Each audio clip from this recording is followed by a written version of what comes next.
لله رب العالمين والصلاة والسلام على سيد الأنبياء والمرسلين محمد وآله وأصحابه أجمعين. أما بعد فإن أصدق الحديث كتاب الله وخير الهدي هدي محمد صلى الله عليه وسلم وشر الأمور محدثاتها وكل محدثة بدعة وكل بدعة ضلالة وكل ضلالة في النار. محترم بھائیوں، درس حدیث کی یہ تیسری مجلس ہے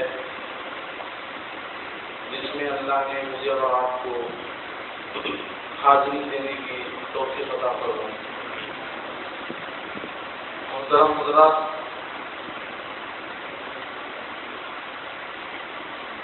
حدیث کی کئی قسمیں ہیں اور حدیث کے کئی درجات ہیں، اور در حقیقت یہ جو درجہ ہے ان کے راویوں کی طرف دیکھتے تھے، یعنی اس حدیث کا راوی کتنا قوی ہے اور اس حدیث کا راوی کتنا ضعیف ہے، اس کو بھی دیکھا جائے گا.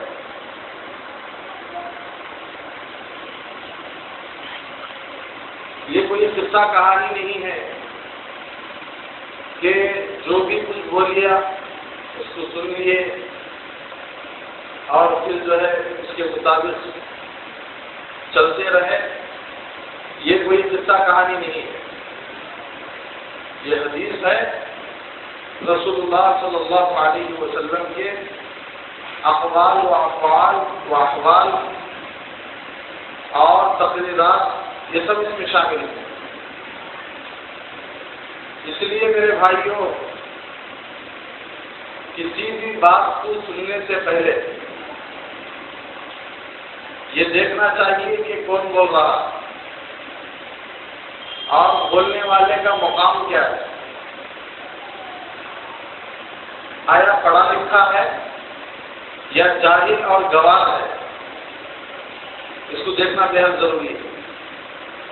آج لوگوں کو یہ بھی نہیں معلوم کہ مسئلہ کس سے پوچھنا چاہیے اور کس سے نہیں پوچھنا چاہیے. ایک آدمی بڑا امامہ باندھ لیا اور بڑا چہرہ چھوڑ لیا اور جبہ اور پاجامہ پہن لیا، شیروانی پہن لیا. لوگ سمجھتے ہیں کہ بس یہی علامہ ہے اور یہی مفتی صاحب. عام لوگ تو یہی سمجھتے ہیں اور اس سے مسئلہ پوچھ بیٹھتے ہیں. میرے بھائیوں، یہ غلط طریقہ. دین کے معاملے میں آدمی یہ دیکھنا چاہیے کہ یہ سوال میں کس سے کروں اور کس سے پوچھوں اور کہاں مجھے اس کا صحیح جواب ملے گا. جس طرح اگر کسی آدمی کی طبیعت خراب ہو جائے، جسمانی کوئی بیماری ہو، تو اس وقت میں آدمی یہ دیکھتا ہے کہ مجھے کون سے ڈاکٹر کے پاس جانا چاہیے. موجودہ دور میں کسی خلیے والے آدمی سے اگر آپ پوچھیں گے، کسی بدو سے اگر پوچھیں گے تو وہ یہی کہے گا کہ صاحب MBBS کون ہے دیکھو، MD کون ہے دیکھو، MS کون ہے دیکھو، سرجن کون ہے دیکھو، اسپیشلسٹ کون ہے دیکھو. اس کے بعد آدمی جاتا ہے اور اس کے بعد اپنی طبیعت کا معائنہ کرواتا ہے. اپنی جان کے بارے میں آدمی اتنا خیال کرتا ہے، اپنے ایمان کے بارے میں اتنی احتیاط کیوں نہیں کرتا؟ میرے بھائیوں، بات دراصل یہ ہے کہ ہم نے دین کو اور ایمان کو سستا سمجھ بیٹھا. دین اور ایمان سستا نہیں ہے. میرے بھائیوں، نبی صلی اللہ علیہ وسلم کی ایک ایک بات ہمارے لیے دلیل ہے. آپ صلی اللہ علیہ وسلم کی زبان مبارک سے نکلا ہوا ایک ایک حرف ہمارے لیے حجت ہے. اس لیے سب سے پہلے آدمی یہ دیکھنا چاہیے کہ بولنے والے کا علم کتنا ہے، مقام کتنا ہے، یہ دیکھنے کی ضرورت نہیں ہے کہ کالا ہے یا گورا، یہ دیکھنے کی ضرورت نہیں ہے کہ وہ موٹا تگڑا اونچا ہٹا کٹا ہے یا دبلا پتلا کمزور اور نحیف اور لاغر ہے۔ امام بخاری رحمۃ اللہ علیہ ایسے ہی تھے کہ آپ نہ زیادہ اونچے تھے اور نہ زیادہ سخت خط تھے، بلکہ میڈیم خط اور درمیانے خط کے تھے۔ اور امام بخاری رحمۃ اللہ علیہ موٹے ہٹے کٹے تگڑے تازے نہیں تھے، لکیم شہید نہیں تھے، بلکہ نحیف تھے، دبلے پتلے تھے۔ میرے بھائیوں، لیکن اللہ پاک نے ان کو اتنا مقام عطا فرمایا کہ ان کو آج دنیا امام المحدثین کہتی ہے اور حافظ حدیث کہتی ہے۔ اور اتنا ہی نہیں بلکہ امیر المؤمنین فی الحدیث کہتی ہے۔ تمام مسلمانوں کے امیر ہیں آپ حدیث کے سلسلے میں۔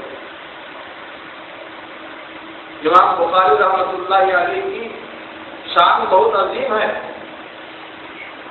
میرے بھائیوں دوستوں، اتنا ہی نہیں بلکہ امام بخاری رحمۃ اللہ علیہ کی جو کتاب ہے جسے آپ صحیح بخاری کہہ رہے ہیں، اصل میں اس کتاب کا نام میرے بھائیوں الجامع الصحیح المسند المستند من امور رسول اللہ صلی اللہ علیہ وسلم وسننہ وایامہ، یہ نام ہے امام کتاب کا۔ آج اگر کوئی آدمی بخاری کا حوالہ پوچھتا ہے تو اس سے ذرا یہ بھی پوچھ لو کہ بھائی بخاری کتاب کا نام کیا ہے۔ امام بخاری رحمۃ اللہ علیہ نے خود اپنی کتاب کا نام کیا رکھا ہے؟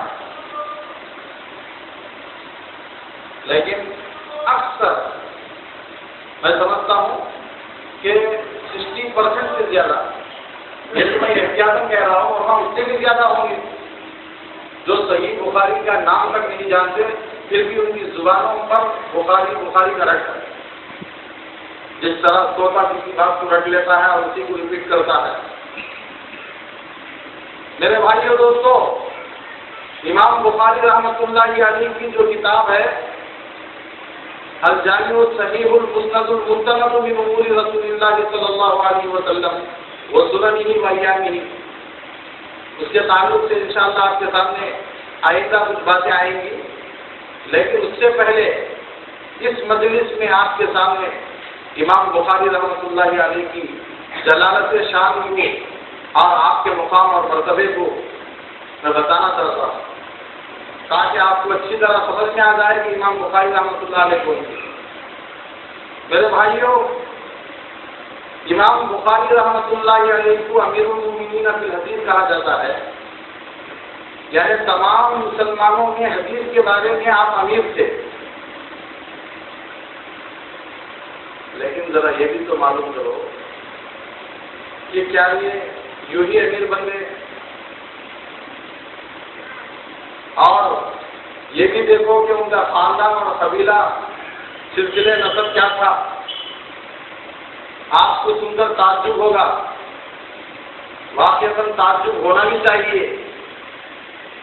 موجودہ دور کفر اور الحاد کی طرف اتنی تیزی سے دوڑ رہا ہے کہ بعض لوگوں کو اپنا نام و نسب بھی معلوم نہیں ہے۔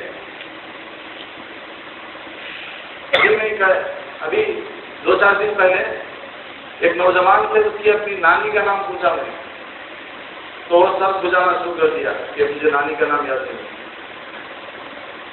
دادی کا نام یاد نہیں ہے، دادا کا نام یاد نہیں ہے۔ میرے بھائیوں، اپنی اپنی نسلوں کا نام یاد رکھنا یہ بھی ضروری ہے۔ عرب کے بارے میں مشہور ہے کہ عرب والے لوگ، ان کے اندر بہت سی خرابیاں تھیں، یہ صحیح ہے، وہ کچے پھول کو اپنی زبان سے چاٹ لیا کرتے تھے، وہ چھوٹی چھوٹی بات پر لڑائی اور جھگڑا کیا کرتے تھے، وہ چوری اور ڈاکہ ڈالا کرتے تھے، اور وہ ایسے تھے کہ بس جہالت ہی جہالت ان کے اندر بھری ہوئی تھی، لیکن اس کے باوجود ایک بہت بڑی خوبی ان کے اندر تھی۔ ان تمام خوبیوں میں سے ایک خوبی یہ تھی کہ وہ لوگ اپنے آبا و اجداد کے جو سلسلہ النسب ہوتا ہے اس کو جانتے تھے، بہت بڑی خوبی۔ اتنا ہی نہیں، کتابوں میں یہ بات بھی لکھی ہوئی ہے، مجھے تعجب ہوا پڑھ کر کہ وہ لوگ جانوروں کے نسلوں کو بھی یاد رکھتے تھے۔ یہ گھوڑا کون سی نسل کا ہے، اس کا باپ کون سی نسل کا تھا، اس کا دادا کون سی نسل کا تھا۔ اللہ اکبر کبیرہ، اتنا اہتمام کیا کرتے تھے عرب والے لوگ۔ لیکن افسوس سب افسوس، آج کے بچوں کو کیا ہو گیا؟ کیا اس کو یہ فیشن سمجھ رہے ہیں، ماڈرن سمجھ رہے ہیں، کیا سمجھ رہے ہیں؟ مجھے سمجھ میں نہیں آتی بات کہ اپنی سگی نانی کا نام یاد نہیں ہے، دادی کا نام یاد نہیں ہے، نانا اور دادا کا نام یاد نہیں ہے۔ میرے بھائیوں، اس لیے سلسلہ النسب کو یاد کرو، معلوم کرو۔ نسب کا بھی بہت بڑا دخل ہے، یہاں تک کہ فقہ کی کتابوں کے اندر لکھا ہوا ہے، اگر کسی آدمی کا نسب مجہول ہو، یعنی مطلب یہ ہے کہ اس کے خاندان کے تعلق سے یہ پتہ نہ ہو کہ یہ کس خاندان کا ہے، جی، یا اس کے باپ داداؤں کا نسب معلوم نہ ہو، تو ایسے آدمی کو امامت میں رکھنا بھی اچھا نہیں ہے، جسے مجہول النسب کہا جاتا ہے۔ سمجھ میں آ رہی نا بات؟ تو اس لیے میرے بھائیوں، اپنی اولاد کو کچھ یہ چیزیں سکھاؤ۔ میں یہ نہیں کہتا کہ یہ سب سکھانا فرض ہے، یہ تو میں ضرور کہوں گا کہ موجودہ حالات کے اعتبار سے ضروری ہے۔ اللہ ہمیں توفیق عطا فرمائے۔ خیر، امام بخاری رحمۃ اللہ علیہ کا نام کیا تھا، اور امام بخاری کے والد کا نام کیا تھا، امام بخاری کے دادا کا نام کیا تھا، امام بخاری کے پردادا کا نام کیا تھا، اور امام بخاری رحمۃ اللہ علیہ کی کنیت کیا تھی؟ کنیت کا معنی جانتے ہیں؟ یہ بھی نہیں معلوم، کیوں؟ اس لیے کہ اردو سے ناواقفی۔ میرے بھائیوں، عرب کے اندر آج بھی یہ مشہور ہے کہ بچہ اپنے باپ کے نام کے ساتھ اپنا نام لکھا کرتا ہے، اور آج بھی اسی طرف سے اس کو بلایا جاتا ہے۔ مثال کے طور پر، اگر کسی آدمی کے بچے کا نام عبداللہ ہے تو اس کو کہا جاتا ہے ابو عبداللہ، یعنی عبداللہ کا باپ۔ بچے کو اس کے اپنے باپ کے نام کے ساتھ پکارا جاتا ہے، اور ایسے ہی باپ بھی اپنے بچے کے نام کو اپنے ساتھ ملا کر لکھتا ہے اور کہتا ہے۔ آج بھی یہ چیز عربوں میں موجود ہے، اسی لیے آپ دیکھیں گے کہ عرب والوں کے ساتھ زیادہ سے بن لگا ہوا ہوگا۔ بن کا معنی بیٹا۔ میرے بھائیوں، یہ عادت ڈالو، اور یہ صحیح عادت ہے۔ محمد بن، عبداللہ بن، عبد المطلب بن، ہاشم بن، عبد مناف بن، قصی بن، کلاب بن، مرہ۔ اسی طرح سے میرے بھائیوں، حضرت آدم علیہ السلام تک محمد رسول اللہ صلی اللہ علیہ وسلم کا سلسلہ آج بھی موجود ہے، الحمدللہ۔ آپ صلی اللہ علیہ وسلم نے ایک موقع سے فرمایا کہ ہماری نسل میں الحمدللہ ثم الحمدللہ کوئی ولد الزنا نہیں، کسی نے زنا نہیں کیا اور نہ زنا کی کوئی اولاد ہے۔ ولد الزنا جسے کہتے ہیں، آج دنیا اندھی راہوں میں بہ رہی ہے اور الٹی تہذیب پہ چل رہی ہے، جس کا نتیجہ یہ ہو رہا ہے کہ میرے بھائیوں، اللہ ہم سب کی حفاظت فرمائے کہ بچوں کے اخلاق بھی بگڑ رہے ہیں۔ ابھی 2-4 دن پہلے مجھے یہ بات معلوم ہوئی کہ ایک ہمارا مسلمان بچہ ایک لڑکی سے وہ کر لیا، عشق کر لیا، محبت کر لیا، اور پھر اس کے بعد اللہ حفاظت فرمائے وہ دونوں مل کر آپس میں اپنے والدین سے چھپاتے رہے، لیکن اللہ ہم سب کی حفاظت فرمائے ان کا بغیر نکاح کے آپس میں زنا ہوتا رہا۔ اس کا برا نتیجہ یہ نکلا کہ لڑکی حاملہ ہو گئی اور کچھ دن کے بعد لڑکا ہوا، اس کے بعد والدین کو پتہ چلا تو شادی کرنے کی بات آئی۔ اب یہ صاحب مجھے مسئلہ پوچھنے لگے کہ حضرت یہ جو لڑکا ہے کوئی حرام کا لڑکا تو نہیں نا؟ میرے بھائیوں، کام اس نے حرام کا کیا ہے، وہ الگ بات ہے کہ حرام لڑکا تو نہیں، اس لیے کہ حرام لڑکا اس کو کہیں گے جس کا باپ معلوم نہ ہو۔ ضروری ہے میرے بھائیوں، ضروری ہے اپنے بچوں کے اخلاق کو تھوڑا آپ لوگ سمجھائیں، بتائیں ان کو اور سدھاریں، اپنی لڑکیوں کو قابو میں رکھیں، اپنے لڑکوں کو قابو میں رکھیں۔ اللہ حفاظت فرمائے اس بچے کی زندگی میں وہی اثرات ہوں گے، ناجائز کاموں کی طلب اور تڑپ اس کے دل میں پیدا ہوگی۔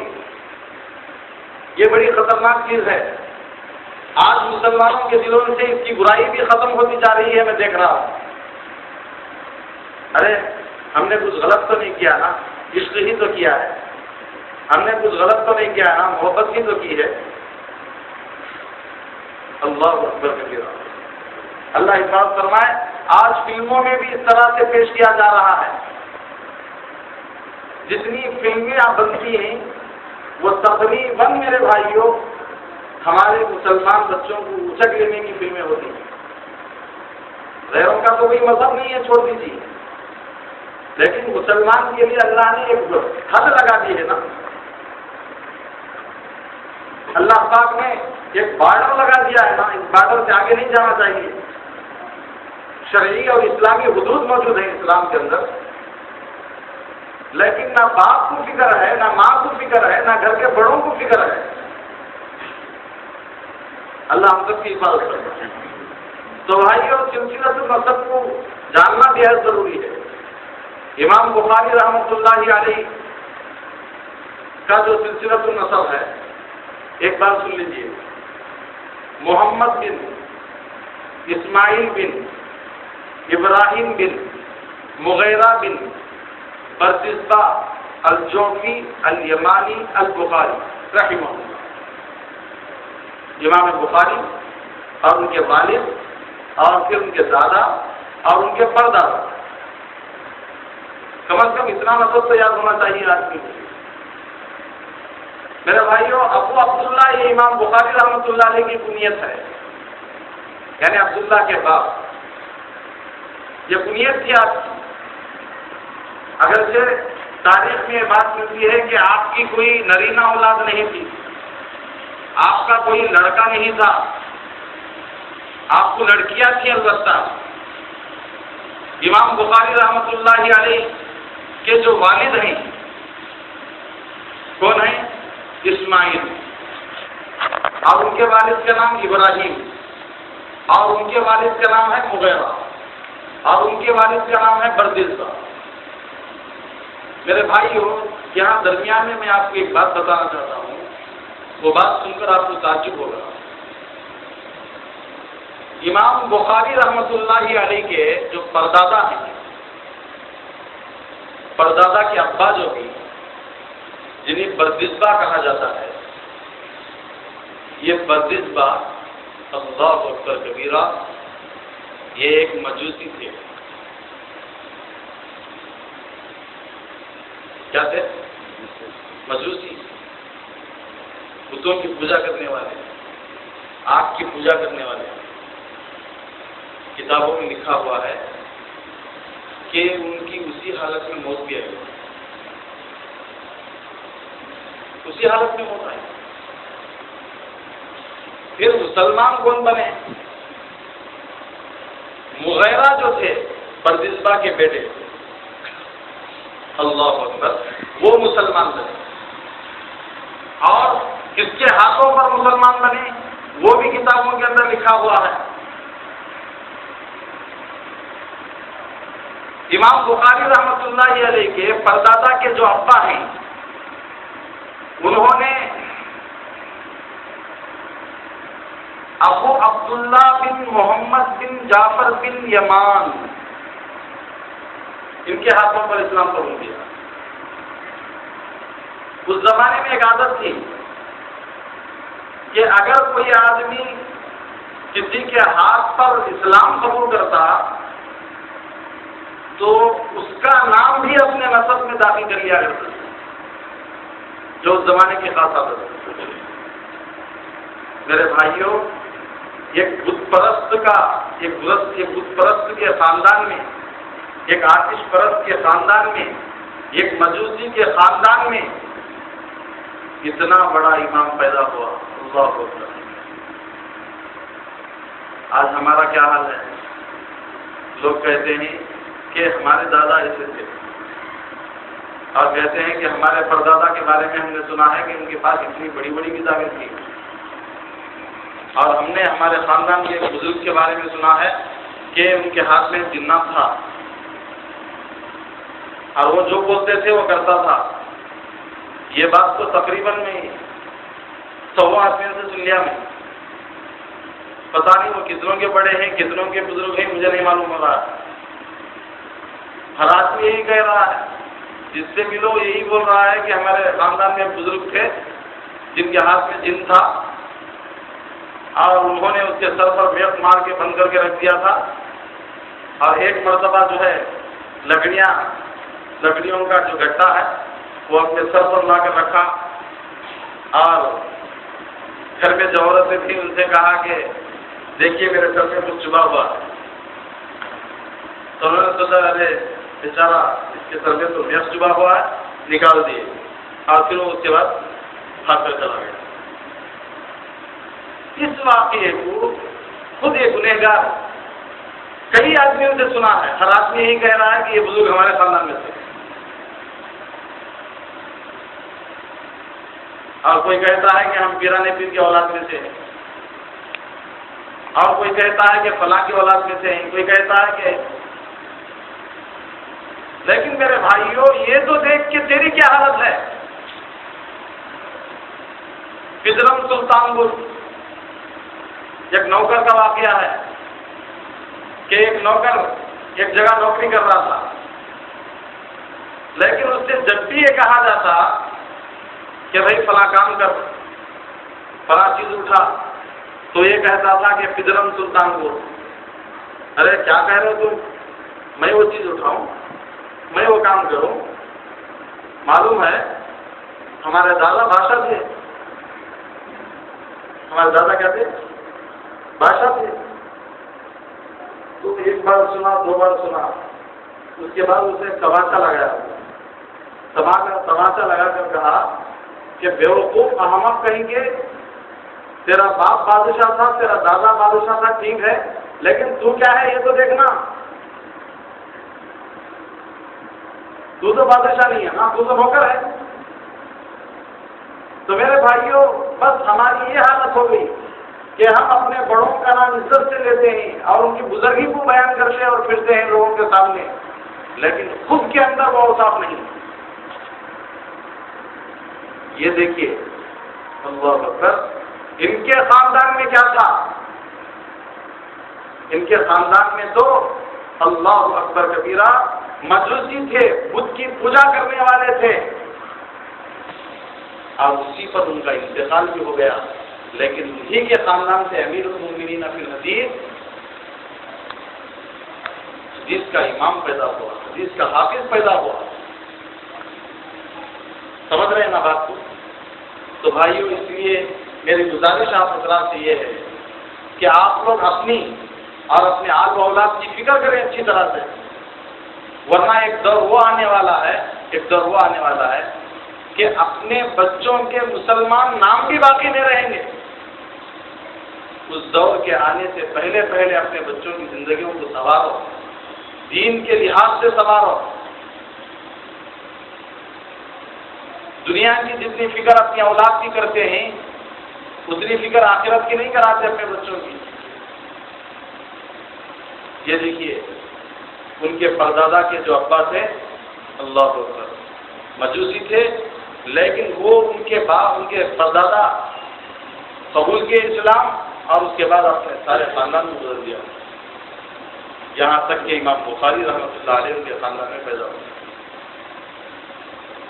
میرے بھائیوں، امام بخاری رحمۃ اللہ علیہ کیسے پیدا ہوئے؟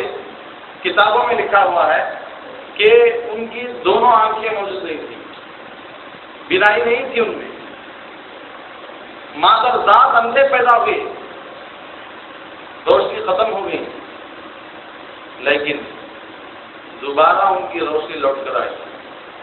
آپ پوچھ سکتے ہیں کہ کیا صاحب یا کوئی کرامت ہو گئی کیا کوئی ایسا کام کر دیا امام بخاری رحمۃ اللہ علیہ جس کی وجہ سے ان کے آنکھوں کی جو روشنی ختم ہو گئی تھی دوبارہ آ گئی؟ کتابوں میں لکھا ہوا ہے ان کی ماں کی دعا کی برکت تھی کہ ان کی روشنائی لوٹ کر آئی۔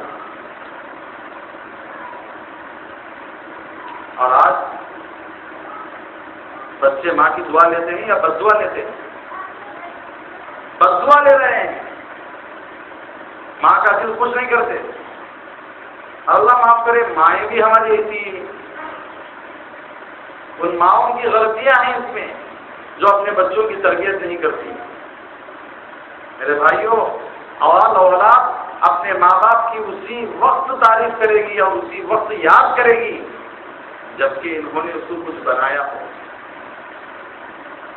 الحمدللہ ثم الحمدللہ ہم ہمارے والدین کو یاد کرتے ہیں کہ انہوں نے ہمیں علم دین سکھایا، مدرسے میں پڑھایا اور اس قابل بنایا کہ رسول اللہ صلی اللہ علیہ وسلم کی حدیثیں بیان کی جا سکیں۔ یاد کرتے ہیں، اگر دنیا سے چلے جائیں تب بھی والدین کو یاد کرتے ہیں۔ افسوس سد افسوس، آج نوجوان بچہ چند دن گزرنے کے بعد عین ممکن ہے کہ اپنے والدین کا نام بھی بھول جائے، اتنی بے وفائی۔ خیر، امام بخاری رحمۃ اللہ علیہ بچپن ہی میں ان کی بینائی ختم ہو گئی تھی، ماں کی دعا کی برکت سے ان کی روشنی پھر دوبارہ اللہ تبارک و تعالیٰ نے دے دیا۔ امام بخاری رحمۃ اللہ علیہ کا حافظہ کے طرف یادداشت کیسی تھی؟ کتابوں میں لکھا ہوا ہے جب امام بخاری رحمۃ اللہ علیہ بڑے ہوئے اور ان کے بارے میں مشہور ہوا کہ اس طرح کا ایک نوجوان بچہ ہے جو حدیثیں زبانی سناتا ہے اور اسے کئی ہزار حدیثیں یاد رہی، کئی لاکھ حدیثیں یاد رہی۔ خود امام بخاری کہتے ہیں کہ مجھے 1 لاکھ صحیح حدیثیں اور 3 لاکھ غیر صحیح حدیثیں یاد تھیں۔ جب معلوم ہوا اور خوب چرچا اور شہرا ہو گیا شہر کے اندر کہ اس قسم کا ایک نوجوان بچہ ہے جس کا حافظہ اور جس کا میموری پاور بہت فل ہے۔ اس وقت کے بہت سارے لوگ تھے، پرانے لوگ تھے، علم کا دور تھا وہ دور، چاروں طرف سے میرے بھائیوں علم ہی کے چرچے چلتے تھے، علم دین حاصل کرنے والے بھی زیادہ تھے۔ آپ کو ایک واقعہ سناؤں درمیان میں، زیادہ دور کی بات نہیں ہے۔ دارالعلوم دیوبند جو دلی کے قریب میں ہے، دیوبند، وہاں ایک بہت بڑا مدرسہ بھی ہے، سب جانتے ہیں، 4-5 ہزار بچے پڑھتے ہیں مدرسے میں۔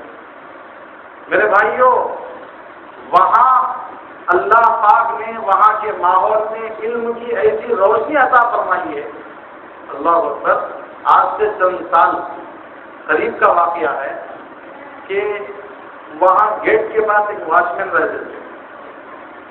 کوئی بھی آدمی مسئلہ پوچھنے کے لیے مفتی صاحب کے پاس جانا چاہتا تو وہ سب سے پہلے پوچھتے آپ کو کیا کرنا ہے، بولے مفتی صاحب سے ملنا ہے. کیوں؟ یہ مسئلہ مجھے پڑھ کر حیران ہو گیا میں، اور مجھے حیرت بھی کہ اسی وقت وہ جو گیٹ کا واچ مین ہے وہ واچ مین اس مسئلے کا جواب دے دیا. دوسرا آدمی آیا اس کا جواب دیا، تیسرا آدمی آیا اس کا جواب دے دیا. بعض لوگوں کو اس پر پریشانی بھی ہوئی، ارے یہ تو گیٹ کا واچ مین ہے، اسے کیا پتا ہے، چلو مفتی صاحب سے جا کر پوچھتے ہیں. گئے، جا کر مفتی صاحب سے پوچھا تو مفتی صاحب نے فرمایا بھائی مسئلہ ایسا ہے. مفتی صاحب نے بھی بالکل وہی مسئلہ بتایا جو واچ مین نے بتایا. علم کی کیسی فضا تھی، علم کا کیسا ماحول تھا، اس کی خوشبو کتنی دور دور تک پہنچ چکی تھی، در و دیوار بھی مہک رہے تھے علم سے. یہ وہ دور تھا میرے دوستوں.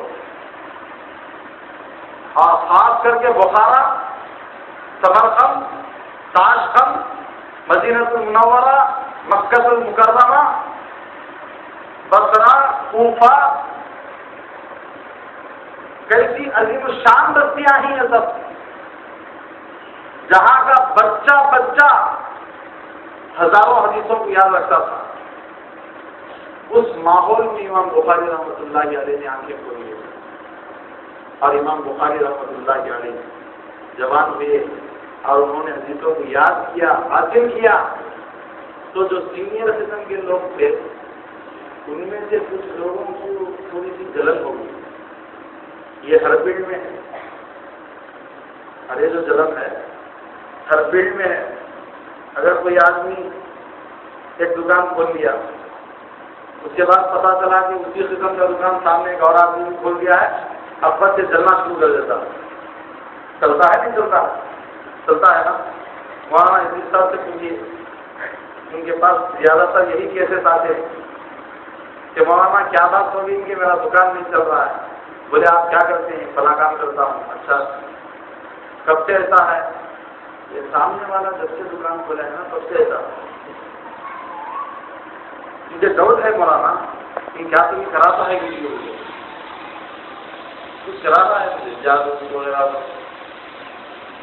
اب دیکھیے اب اس کا کیا علاج. خیر میرے دوستو، اللہ حفاظت فرمائے، یہ چیز دین کے بارے میں نہیں آنی چاہیے. ایک مدرسہ شروع ہو گیا، دوسرے مدرسے والوں کو پریشانی کہ کیا ہوگا. کیوں بھائی کیا پریشانی ہے؟ کیا پریشانی ہے؟ بولے پریشانی یہ ہے کہ وہاں کے لوگ جو کچھ چندہ دیتے تھے اس مدرسے کو، وہاں دینے کے بجائے یہاں دے دیں گے. اللہ حفاظت فرمائے. اللہ کے بندو اللہ پر بھروسہ کرو. خیر حسد اور جلن تو ہر آدمی کے اندر تقریباً موجود ہے. اسی لیے آپ صلی اللہ علیہ وسلم نے حدیث میں بیان فرمایا ان الحسد یاکل الحسنات کما تاکل النار الحطب. حسد نیکیوں کو اس طرح کھا جاتی ہے جس طرح سے آگ سوکھی لکڑیوں کو کھا کر ختم کر دیتی ہے، راکھ بنا دیتی ہے. سب سے پہلے دل سے جلن کو نکالتا ہے. اور اللہ تبارک و تعالی آدمی کو اسی وقت ترقی بھی دیں گے جب آدمی دوسروں کے حق میں وہی پسند کرے جو اپنے لیے پسند کرتا ہے.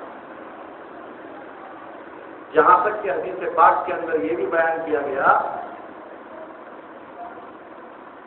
لا یؤمن احدکم حتی یحب لاخیہ ما یحب لنفسہ. آدمی اس وقت تک مکمل مسلمان نہیں ہو سکتا، مومن نہیں ہو سکتا، جب تک کہ اپنے لیے جس چیز کو پسند کرتا ہے اپنے بھائی کے لیے بھی اسی چیز کو پسند کرے. لیکن آج جلن زیادہ ہو گیا، سب زیادہ ہو گیا. میرے بھائیوں، اللہ پاک اسی حسد کی آگ میں جلنے والے کو جلائیں گے. اور اللہ ہم سب کو حفاظت فرمائے. ایک بزرگ کا ایک واقعہ میں نے پڑھا کہ مستجاب الدعوات تھے. مطلب ایسا کہ وہ جو بھی دعا کرتے دعا قبول ہو جاتی تھی. تو ان کے پاس ایک آدمی گیا اور جا کر اس نے کہا حضرت آپ دعا کر دیجئے کہ میرا جو سامنے والا جو دکان والا ہے وہ میرا بڑا دشمن ہے، آپ یہ دعا کر دیجئے کہ اس کو برباد کر دے اللہ تعالیٰ۔ یہ دیکھیے میرے بھائیوں، اپنے آباد ہونے کے بارے میں دعا کی درخواست کرتا، اس کے بجائے سامنے والے کے برباد ہونے کے لیے دعا کی درخواست کر رہا ہے۔ حضرت کو معلوم ہو گیا کہ یہ تو آدمی حسد کا مارا ہوا ہے، جلن کا مارا ہوا ہے، اس لیے حضرت نے فرمایا ٹھیک ہے میاں، اچھی بات ہے، لیکن تیرے لیے جو بھی دعا کروں گا اس کے لیے اس کی ڈبل دعا کروں گا۔ تیرے لیے جو بھی دعا کروں گا اس کے لیے کیا کروں گا؟ ڈبل کی دعا کروں گا۔ تیرے لیے اگر میں یہ کہوں کہ اے اللہ اسے ایک گھر دے دے تو اس وقت میں جو ہے اللہ تبارک و تعالیٰ اس سامنے والے کو جس پر جل رہا ہے اسے 2 گھر دے دیں گے اللہ۔ اچھا، تو اس نے کہا کہ مجھے تھوڑا ٹائم دے دیجیے، سوچ کر ہوگا۔ پھر تھوڑی دیر کے بعد آ کر اس نے کہا کہ حضرت آپ دعا کر دیجیے کہ اللہ تعالیٰ میری ایک ٹانگ توڑ دے۔ آپ دعا کر دیجیے کہ اللہ تعالیٰ میری ایک ٹانگ کر دے، توڑ دے۔ کیوں؟ اس لیے کہ اس کی کیا ہو جائیں گی؟ دونوں ٹانگیں ٹوٹ جائیں گی۔ استغفر اللہ لا حول ولا قوت الا باللہ۔ میرے بھائیوں، اس چیز کو نکالو۔ خیر، امام بخاری رحمۃ اللہ علیہ کے زمانے میں بھی کچھ لوگ حسد کرنے والے پیدا ہو گئے، جلنے والے پیدا ہو گئے۔ امام بخاری کا نام سنتے ہی ان لوگوں کے دلوں میں حسد کی آگ بھڑک اٹھی، اور اس وقت کا جو بادشاہ تھا، اس وقت کا جو والی تھا، اس کے سامنے امام بخاری رحمۃ اللہ علیہ کو ذلیل اور رسوا کرنا چاہتے تھے۔ اس کے لیے انہوں نے پامفلیٹ بانٹے، پرچے بانٹے، اعلانات بھیجے کہ امام بخاری جن کے بارے میں مشہور ہے یہ کوئی ایسے حافظ نہیں ہے، یہ جو بولتے ہیں کہ ان کو اتنے لاکھ حدیثیں یاد ہیں، اتنے لاکھ حدیثیں یاد ہیں، ایسا کچھ نہیں ہے۔ اگر ہے تو پھر آج ان کا اور ہمارا فلاں دربار میں مقابلہ اور کمپٹیشن چلنے والا ہے، سارے لوگ وہاں پر آ جائیں۔ میرے بھائیوں، سارے شہر کے اندر گشت کرایا گیا، لوگوں کو معلوم ہوا، دور دور سے لوگ آئے، وقت مقرر کر لیا گیا، سب پہنچ گئے۔ وہاں پہنچنے کے بعد ان لوگوں نے ایک پلاننگ بنائی، ایک منصوبہ تیار کیا۔ وہ پلاننگ کیا تھی کہ وہ لوگ حدیثوں کو الٹا پلٹا کر کے لکھ دیے۔ ایک لفظ تھا اس کی جگہ ایک دوسرا لفظ لکھ دیے، اور پھر امام بخاری رحمۃ اللہ علیہ کو سامنے کھڑا کیے اور سارے ان کے سامنے سنانے لگے۔ امام بخاری رحمۃ اللہ علیہ اس کو سنتے اور فرماتے کہ لا میں نہیں جانتا، مجھے نہیں معلوم۔ پھر دوسری سنائے۔ اس طرح کی میرے دوستوں 100 حدیثیں انہوں نے سنائی۔ کتنی حدیثیں؟ جس کی سند انہوں نے بدل دی، جس کے الفاظ انہوں نے بدل دیا۔ امام بخاری رحمۃ اللہ علیہ ہر حدیث کے بارے میں یہی کہتے جا رہے ہیں کہ میں نہیں جانتا، لا ادری لا اعرف، مجھے نہیں معلوم۔ اللہ اکبر۔ اب دیکھیے لوگ اندر ہی اندر خوش ہو رہے ہیں، چلو بھائی آج اس کی بے عزتی ہوگی، اور اس کے بارے میں معلوم ہو گیا کہ اسے حدیثیں کچھ زیادہ یاد نہیں ہیں، لوگوں کو پتہ چل گیا۔ لیکن وہاں کا جو حکم تھا اس نے یہ پوچھا کہ صاحب آخر آپ کے بارے میں یہ غلط مشہور ہو گیا ہے، یہ تو بہت بری بات ہے کہ آپ کو تو ایک حدیث بھی یاد نہیں ہے اور لوگ کہہ رہے ہیں کہ آپ ہزاروں حدیثوں کے حافظ ہیں۔ امام بخاری رحمۃ اللہ علیہ نے فرمایا بات دراصل یہ ہے کہ ان لوگوں نے اس حدیث کے اندر یہ الفاظ کو بدل کر بیان کیا ہے، اور وہ حدیث میں نہیں جانتا، اس کی صحیح حدیث ایسی ہے۔ انہوں نے ان کی غلط حدیث کو بھی سنایا اور اپنی صحیح حدیث کو بھی سنایا۔ اس طرح 100 کی 100 غلط حدیثوں کو بھی سنایا اور پھر 100 کی 100 صحیح حدیثوں کو بھی سنایا۔ امام بخاری رحمۃ اللہ علیہ کا حافظہ میموری پاور اللہ پاک نے ایسا عطا فرمایا. میرے بھائیوں، امام بخاری رحمۃ اللہ علیہ کے کچھ دشمنوں نے جب دیکھا کہ اب تو دال جلنے والی نہیں ہے اور ہماری بات چلنے والی نہیں ہے، کیوں؟ اس لیے کہ الفاظ تو اسے یاد نہیں. اس لیے لوگوں کے اندر ایک اور رومر پھیلایا. کیا رومر؟ بولے کہ امام بخاری الفاظ تو بولتے ہیں لیکن معنی ان کو کچھ سمجھ میں نہیں آتا، مسئلہ وغیرہ کچھ نہیں آتا ان کو فقہ سے کوئی تعلق نہیں ہے، مسئلے مسائل سے کوئی تعلق نہیں ہے. جس طرح سے موجودہ دور کے حافظوں کی حالت ہے، صرف قرآن مجید کو حفظ کر لیے بس قصہ ختم، مسئلے مسائل سے کوئی لینا دینا نہیں ہے، حدیثوں کے معنی اور مطالب سے، قرآن کے معنی اور مطالب سے کوئی تعلق نہیں ہے. اس طرح سے بستی کے اندر مشہور کرا دیا. اب لو یہ دوسرا فتنہ. اور اسی وقت میں میرے بھائیوں امام بخاری رحمۃ اللہ علیہ کی طرف ایک واقعہ بھی لکھ دیے. کیا واقعہ لکھے معلوم؟ جو کہ سراسر غلط اور جھوٹ ہے. وہ واقعہ یہ ہے کہ امام بخاری رحمۃ اللہ علیہ سے کسی نے پوچھا کہ حضرت اگر کوئی آدمی ماں کا دودھ پیتا ہے تو کیا وہ عورت جس کا دودھ پیا ہے وہ اس پر حرام ہوگی یا حلال ہوگی؟ تو امام بخاری رحمۃ اللہ علیہ نے فرمایا کہ حرام ہوگی، اس لیے کہ حدیث میں آتا ہے یحرم من الرضاع ما یحرم من النسب.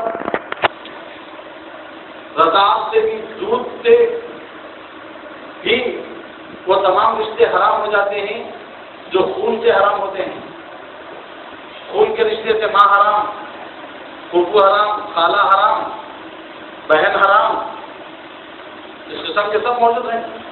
اسی طرح سے رضاعی رشتے کی بھی یہ سب رشتے حرام ہیں. تو اسی وقت اس نے دوسرا سوال کیا، اچھا اگر کوئی آدمی کسی بکری کا دودھ پی لے تو امام بخاری نے کہا کہ وہ بکری بھی اس پر حرام ہو جائے گی. استغفر اللہ لا حول ولا قوت الا باللہ. میرے بھائیوں، اتنا بڑا امام اس چھوٹے سے مسئلے کو بھی نہ جانتا ہو، یہ ہو سکتا ہے کہ بھئی حرام ہونے کا جو رشتہ ہے صرف انسانوں میں چلتا ہے، جانوروں میں نہیں. لیکن اس وقت کے جلنے والوں نے امام بخاری کو بدنام کرنے کی نیت سے اس قسم کے واقعات کو اپنی طرف سے بنا کر لوگوں کے سامنے پیش کر دیا. اور لوگ کہنے لگے کہ امام بخاری حافظ تو تھے، فقیہ نہیں تھے، یعنی مسئلے مسائل کو جاننے والے نہیں تھے. اور یہ بات غلط ہے. وجہ اس کی یہ ہے کہ علماء کرام نے کہا ہے فقہ البخاری کی تراجمی، امام بخاری کا جو فقاہت کا مقام ہے، امام بخاری کی جو سمجھ کا مقام ہے، وہ تو وہ حدیث سے پہلے جو بات باندھتے ہیں، جو ترجمہ وہ قائم کرتے ہیں، اسی کے اندر پایا جاتا ہے. میرے بھائیوں، امام بخاری رحمۃ اللہ علیہ کو اللہ نے ایسی سمجھ عطا فرمائی تھی کہ ایک ایک حدیث سے کئی کئی مسئلوں کو لکھا کرتے تھے. آج بھی آپ کے سامنے بخاری شریف موجود ہے، آپ دیکھ لیجیے.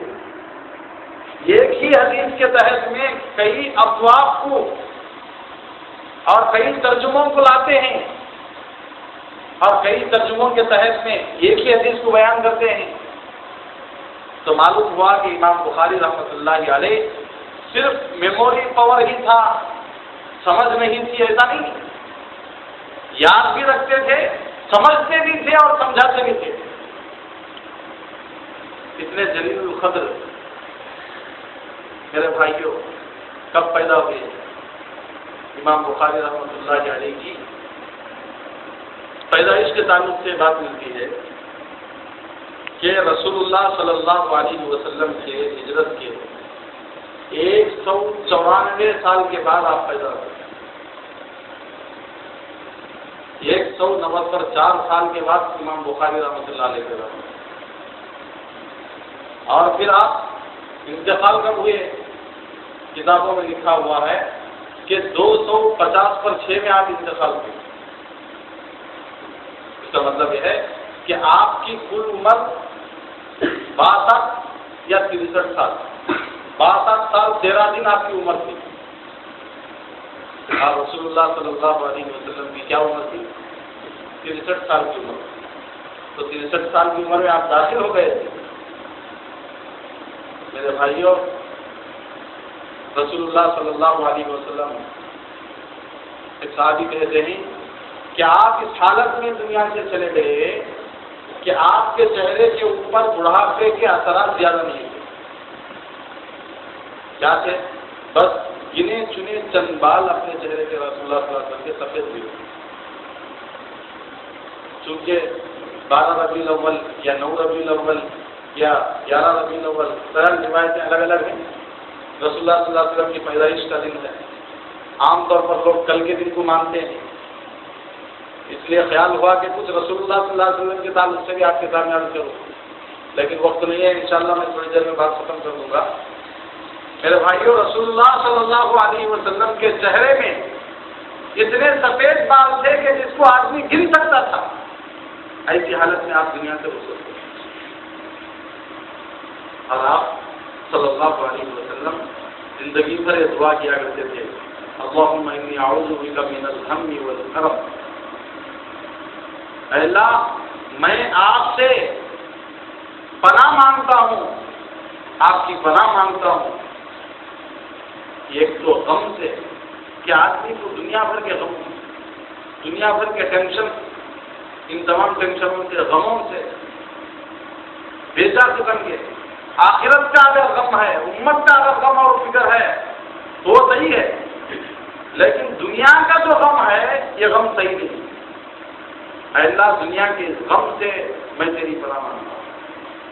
اور پھر آپ نے یہ بھی فرمایا کہ اے اللہ، میں بڑھاپے سے پناہ مانگتا ہوں. بڑھاپا کیا چیز ہے میرے بھائیوں؟ کھوسٹ قسم کا بوڑھا جو ہوتا ہے اس کا دماغ بھی سٹیا جاتا ہے. تو قرآن کہتا ہے وَمَن نُعَمِّرْهُ نُنَكِّسْهُ فِي الْخَلْقِ. اللہ تبارک و تعالیٰ پھر بچپن کے عادات و اخلاق اس کے اندر لوٹاتے ہیں. اس لیے آدمی دعا کا اہتمام کرے کہ بے حد بوڑھا اور کھوسٹ ہو کر دنیا سے جانے سے اللہ کی پناہ مانگے. پتہ نہیں کتنے لوگوں کو تکلیف، اور پتہ نہیں میرے بھائیوں کہ اس کی زبان سے وہ کیا کہتا ہے. عام طور پر لوگ نماز میں سورے پڑھتے ہیں تو وہ سورے بھی صحیح ادا نہیں ہوتے. کیوں؟ اس لیے کہ ہر حرف کو اس کے صحیح مخرج کے ساتھ ادا کرنا ضروری ہے. اور جب منہ میں دانت نہیں ہوں گے تو مخرج کہاں سے ادا ہوں گے، حروف کہاں سے صحیح ادا ہوں گے. اور آج عام طور پر لوگوں نے نماز پڑھنے کے لیے ٹائم اور ایک عمر متعین کر لیا ہے کہ جب بڑھاپا آ جائے، ہاتھ میں لاٹھی آ جائے اور گھر میں رہنے کے قابل نہ رہے، اس وقت میں اللہ کے گھر میں پڑا رہے. اور پھر مسجد میں آ کر قسم کا بکواس شروع کر دیتے ہیں. اللہ حفاظت فرمائے. ہمارے ہاں تو کوئی ایسے نہیں ہے، لیکن عام طور پر دیکھا گیا ہے جی. اور چہروں کی عادت شروع کری ہے لوگ. معذور آدمی ہے تو ٹھیک ہے، لیکن چلتا پھرتا ہے، اچھا خاصا ہے، اور چیئر پر بیٹھ کر نماز پڑھتا ہے. گھر سے مسجد کو چل کر آتا ہے اور چل کر جاتا ہے، اور مسجد میں آتے ہی چیئر پر بیٹھ کر نماز پڑھتا ہے. میرے بھائیوں، یاد رکھو، معذور آدمی کے سوا کسی کو اجازت نہیں. ایک عالم کہہ رہے تھے کہ کیا بھائی اس مسجد میں چیئرمین زیادہ ہے نہ ہو؟ معمول سے کسی بھی ایک جگہ پر چیئرمین ایک ہی ہوتا ہے، لیکن بولے اس مسجد میں کیا چیئرمین بہت زیادہ ہیں؟ میں بولا ایک جگہ جا کر دیکھا تو مسجد کے اندر سپلائر سامان رکھے ہیں. ارے کیا بات سے؟ وہ تو کرایہ بھی دینے کے واسطے، اور اس میں سے آدھا سپلائر سامان یعنی کرسیاں تو ہاتھ کی کہاں مسجد کے اندر. یہ کیوں بھائی؟ یہ کرایہ بھی دیتے ہیں کہ ہم نے نمازیوں کے واسطے ہے.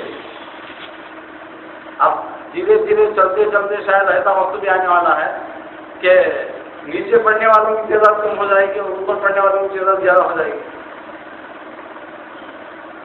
جی مسجد میں جانی ماز بچھانے کے بجائے چیروں کو ڈالنا پڑے گا. ارے بھائی مسئلہ تو معلوم کرو. اب ایک آدمی ہے کھڑ سکتا ہے تو کھڑنا ضروری ہے. رکو نہیں کر سکتا ہے بیٹھ جائے اس وقت بھی اشارے سے رکو کرے. اور سجدہ نہیں کر سکتا ہے رکو کر سکتا ہے تو اس کو رکو کرنا ضروری ہے. اور سجدے کے وقت ایک وقت بیٹھ جائے اور اشارے سے سجدہ کر لے یہ حکم ہے. اور اسی طرح سے یہ تو ہوئی بات نمازوں کی. خیر مجھے آگے بھی بڑھنا ہے. اور اسی طرح دیکھیے اب حج کی حالت کیا ہے. حج کے بارے میں لوگ اللہ حفاظت کرتا ہے. تقریباً 90% لوگوں کا زبان اور ذہن یہ بن گیا ہے کہ مولانا ذمہ داریاں بہت ساری ہیں نا. کیا بھی ذمہ داریاں ہو تو گھر میں 2 بچے ہیں ابھی شادی کے ان کو گھر کو جانا ہے. سو بچوں کی شادیاں میزبانیاں سب ہونا نہیں. وہ ہونے کے بعد حج کو جانا. جس وقت آدمی کے پاس مال اللہ تعالیٰ دے دیتا ہے قرآن کہتا ہے وَلِلَّهِ عَلَى النَّاسِ حِجُّ الْبَيْتِ مَنِ اسْتَطَاعَ إِلَيْهِ سَبِيلًا. جب بھی وہاں تک پہنچنے کی طاقت ہوگی اسی وقت حج فرض ہوگا. نماز بھی ایسا ہی بنا رکھا ہے لوگوں نے کہ ذمہ داری سے فارغ ہونے کے بعد بڈھی دنیا سے چلے جانے کے بعد آج تقریباً لوگ یہ سمجھ رہے ہیں کہ جب تک بڈھی حیات ہے اس وقت تک میں بڈھا نہیں ہوں. جی کیوں؟ اس لیے کہ بڈھی تو ابھی زندگی ہے نا. میرے دوستوں میرے بھائیوں یہ غلط تصور پہلی فرصت میں نکالو. حج میں بھی جتنے لوگ جاتے ہیں بوڑھے ختم کے اللہ حفاظ فرمائے. ابھی شاید مولانا ہی بول رہے تھے حج سے واپس ہو کر کعبۃ اللہ کے اطراف میں وہ بنا دیے. اسے انگریزی میں کیا کہتے ہیں مجھے نہیں معلوم. وہی کیا آدمی خود بیٹھتا ہے تو پھرتے ہیں نا بھائی خود کیا کہتے ہیں ویل چیئر نہیں لفٹ کی قسم کے. جیسے سیڑھیوں پر چڑھنا ہوا آدمی کھڑ گیا تو خود سیڑھیاں اوپر چڑھتی ہیں. کیا کہتے ہیں اسے کچھ بولتے ہیں لفٹ بھی نہیں کہتے اسے. ہاں ایکسیلیٹر کہتے ہیں. تو اب سعودی حکومت اس کو ڈالنا چاہتی ہے وہاں بلکہ وہاں بنا دی ہے. کیوں بھائی کیا بات ہے بولے اس لیے کہ بعض لوگوں کو ویل چیئر پر جانا رہتا اور بعض لوگوں کو اس پر چلنا نہیں ہوتا. ان کی سہولت کرتے بھی یہ لوگ بنا دیے اور اس کا نتیجہ کیا ہوا کعبۃ اللہ کی جو خوبصورتی تھی وہ ختم ہو گئی. اب دیکھیے اور ہندوستان اور پاکستان ہی سے جتنے بڈھے آتے ہیں پوری دنیا سے نہیں آتے تھے. پوری دنیا سے نوجوان قسم کے جن کے اندر دم ہے جو حج کے ارکان ادا کر سکتے ہیں اچھی طرح سے وہ لوگ جاتے ہیں. اور سب سے زیادہ کھوسٹ اور بوڑھے قسم کے جو لوگ ہوتے ہیں ویل چیئر کے جو محتاج ہوتے ہیں وہ ہندوستان ہی کے لوگ زیادہ ہوتے ہیں. یہ کس کا نظریہ ہے کس کا ذہن ہے کہ اس لیے میرے بھائیوں عزیزوں بڑھاپا جب دنیا کے کسی کام کو آدمی کام نہیں آتا تو ظاہر سی بات ہے کہ وہ فرض کی ادا کرنے کے لیے بھی کام نہیں آنا چاہیے. حج کوئی معمولی چیز ہے. اس لیے میرے بھائیوں اللہ سے یہ بھی پناہ مانگتے رہو. کیا پناہ مانگتے رہو؟ اے اللہ مجھے ہر قسم کے غم سے حفاظت کرنا اور اسی طرح سے اے اللہ کھوسٹ قسم کے بڑھاپے سے حفاظت کرنا. 65 70 رسول اللہ صلی اللہ علیہ وسلم نے حدیث میں فرمایا کہ میری امت کی عمریں ما بین 60 و 70 60 اور 70 کے درمیان کی. میرے بھائیوں رسول اللہ صلی اللہ علیہ وسلم بھی 63 سال کی عمر میں وفات پائے اور امام بخاری رحمۃ اللہ علیہ بھی 63 سال کی عمر میں وفات پائے. سمجھے نہیں سمجھے؟ ان کی تو جوانیاں انہوں نے ساری جوانیاں دین کے لیے لگاتے ہیں اور ہم ساری جوانیاں دنیا کے لیے لگاتے ہیں اور جو بیسٹ جو ٹائم ہوتا ہے وہ دین کے لیے لگاتے ہیں. کیا بھی کام نہیں رہا تو بولتے چلو مسجد پہ جائیں گے. کیا تو کام رہا تو نہیں کام نہیں. کیا مطلب ہے اس کا؟ جیسا مولانا زبیر صاحب غالباً بول رہے تھے کہ ان کے کہ آدمی بولتا رہتا دکان میں بیٹھا بیٹھا ویپار چل رہا تھا، کیا بولتا رہتے معلوم؟ یہاں بیٹھ کر تھک کرو ہماری جلدی 5 منٹ نماز پڑھ لگا رہے، جلدی 5 منٹ میں بات کر کو بھیجا لیں گے، یہ نہیں بلکہ کیا بولتا ہے جلدی ہے نہیں 5 منٹ میں نماز پڑھ لگا دو۔ 5 منٹ میں کتنے رکعتیں پڑھنا ہوگا، وضو کب کرنا، پیشاب کب کرنا ہمیں؟ میرے بھائیوں، ہماری زندگی کا جو ویسٹ ٹائم ہوتا ہے وہ دین کو دینا چاہ رہے ہیں، اور ہماری زندگی کا جو اصلی اور صحیح ٹائم جو ہوتا ہے وہ دنیا کو دینا چاہ رہے ہیں۔ دنیا بن رہی ہے، آخرت بگڑ رہی ہے، اس لیے دماغ سے اس خیال کو نکال دو، اپنی عمر کا اچھا ٹائم دین کے لیے دو، اور جو بچا کچا جو ٹائم ہے ویسٹیج جو ہے وہ دنیا کے لیے دے دو، کیونکہ دنیا ویسٹ ہے نا۔ اچھا، ایک سوال کر کے میں بات ختم کر دیتا ہوں، دنیا کسے کہتے ہیں؟ دنیا ہی کا معنی کیا ہے؟ دنیا کا معنی ہی ذلیل، بے عزت چیز، بے عزت چیز کو دنیا کہتے ہیں۔ بے عزت چیز کے لیے اپنا قیمتی ٹائم دے رہا ہے، اور جو عزت اور مقام والی جو درجے والی چیز ہے اس کے لیے اپنا ویسٹیج ٹائم دے رہا ہے۔ یہ نظریے کو نکال دو، نکالیں گے نا انشاءاللہ۔ یہ بات میں جو کہہ رہا تھا خاص کر نوجوان بچوں کے لیے ہی کہہ رہا تھا۔ کیوں؟ اس لیے کہ آپ لوگ ہی سمجھ بیٹھے ہیں تو کہ عبادت اپنے کرنا ہے، بوڑھے ہو کر عبادت کرنا ہے، اور گھر میں بھی امی ابا بھی ویسا نہ تربیت کرتے ہیں، ایسا نہ تربیت کرتے، ایسا ہی تربیت کرتے ہیں۔ ارے وہ جھبا بھی داڑھی بھی ابھی بڈھا ہو گیا کیا تو بولتے نہیں بولتے، چل رہا ہے، ہر جگہ چل رہا ہے، بچی نہیں دیتے رہے داڑھی نکال پہلے، اور کیوں ہے صاحبہ ہے تو کہا ہے، درگاہ میں بیٹھتے تو مجاورہ ہے تو کہا ہے، ابھی کیا کیا بولتی ہیں، سوامی ہے تو کہا بولتی ہیں، کیا بولتی ہیں؟